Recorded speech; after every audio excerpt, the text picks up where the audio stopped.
السلام عليكم ورحمة الله وبركاته. $1 maxaan kaga iibsan karaa wadan kasta oo dunida ku yaal.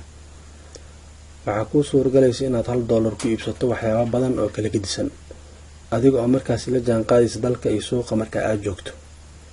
Muuqaalkani waxaan kugu soo bandhigayaa $1 maxaan kaga iibsan karaa wadan kasta.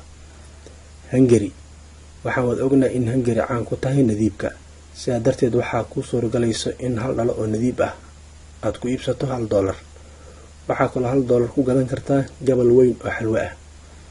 India waxaa ku iibsan kartaa $1 33 koob oo shaah cadays ah ama caano leh, laakiin haddaad dhahdo waa in aan ku darsadaa koobkii shaah ah xabad hamburger ah, waxaa ka xigta $1.60.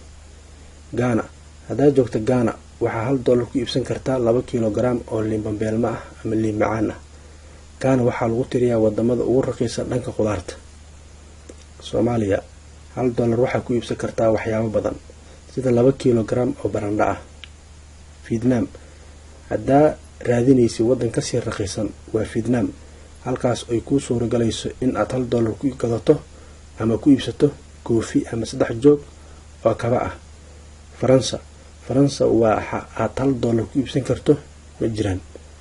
haddaad dhahdo waa in aan wax ku iibsadaa waxay ku goynaysaa $1 gabal rooti ah. Australia waa la mid.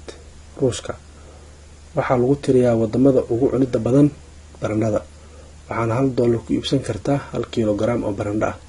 Laakiin Ukraine oo jaar la ah Ruushka ayaa ka sii raqiisan dhanka khudaarta, waayo waxaa $1 ku iibsan kartaa 3 kilogram oo barandho ah. Switzerland kuma suuragalayso inaad $1 wax ku iibsato, waayo xabadii hamburger ah waxaa la gadaa $7. haddaad dhahdo waa in aan wax ku iibsadaa waxay ku goynaysaa gabal shukulaato ah, waayo Switzerland waa meel maciishadeedu ay aad iyo aad qaali u tahay. Philippines haddaad dareemaysid caajis iyo jajab isla markaana rabtid in lagu riixo ama aad jeceshahay in lagu masaajeeyo, tag Philippines. $1 ayaa 20 daqiiqo lagugu riixayaa.